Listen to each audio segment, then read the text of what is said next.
Hello guys, welcome back again sa ating YouTube channel, no, The Action Man. Una sa lahat, may galab shoutout po sa lahat ng mga kakamping at sa mga hindi man mga kakamping. Kung interesado ka sa video ito, patapusin mo na hanggang dulo at huwag nyo nang kalimutan na i-like at i-share ang ating video para malaman naman ng iilan sa ating mga kababayan na nagtutulog-tulugan sa katotohanan.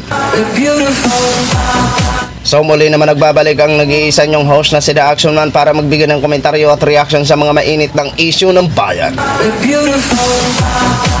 So ito ho mga ka-action, mga kakamping, no, may gusto lang po ako na i-share sa inyo about sa isang statement o paalala ni Brigadier ho mga ka-action kasi sa February 25 na kung saan nagkakaroon ng anibersaryo ang EDSA People Power ho mga ka-action at gaganapin sa EDSA People Power Monument ho mga ka-action. Pinapaalala po ng ating mga kapulisan na bawal po magdala ng backpack, armas at matatalim ho mga ka-action. So ito na po mga ka-action, may itatalaga ho sila na magbabantay na ating mga kapulisan na 1,400 ho mga ka-action para ma-secure ang seguridad ng ating mga kababayan na gustong dumalo sa nasabing anibersaryo ho mga ka-action.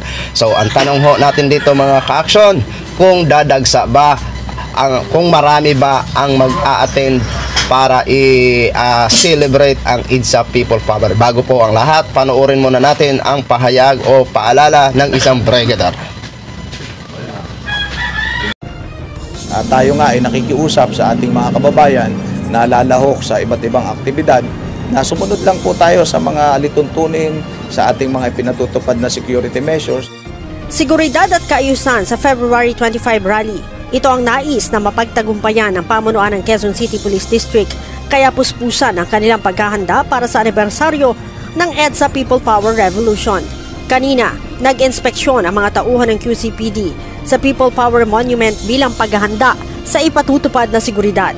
Ayon kay QCPD Director, Police Brigadier General Red Maranan, nasa 1,400 na pulis ang kanilang i-deploy para sa kaligtasan at kaayusan ng rally.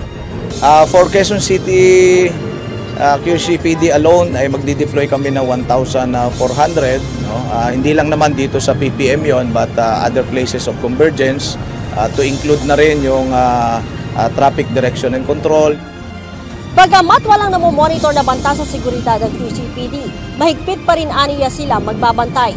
Sa katunayan, bukod sa mga uniformadong pulis, magde-deploy din aniya sila ng mga plainclothes policemen para magmanman sa crowd. But nevertheless, hindi tayo nagiging complacent.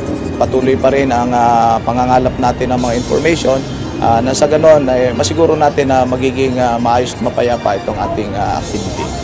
Paalala ng General sa mga lalahok sa rally, iwasan ang pagdadala ng backpack, armas, at iba pang ipinagbabawal gaya ng mga matutulis at matatalim na bagay.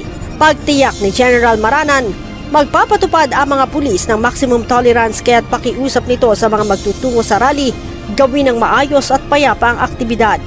Dahil sa inaasahang epekto ng rally sa mga motorista, inaayos na din ng Department of Public Order and Safety ang ipatutupad na traffic scheme sa lugar.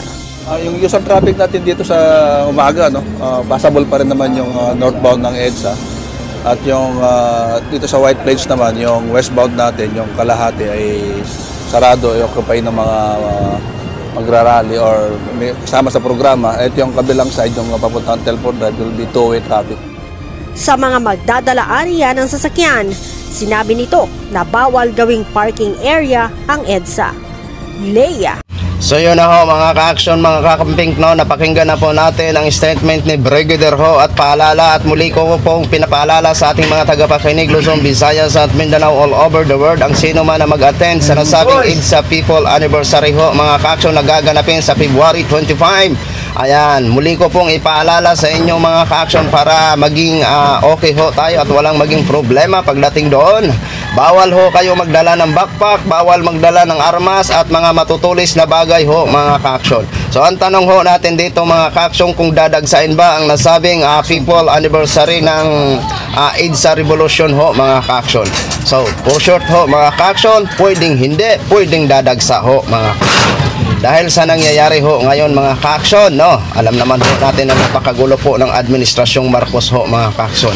So aasahan ho natin na mas nadadami at dadami ho ang dadagsa sa EDSA People Power, lalong-lalo na po sa sinusulong nila na parang gusto nilang walain yung nagkaroon nga po ng advertisement na EDSA Puwera. Diba? O, alam naman ho natin kung sino ho ang may pakana sa nasabing advertising na EDSA Puwera ho mga ka-aksyon. Diba?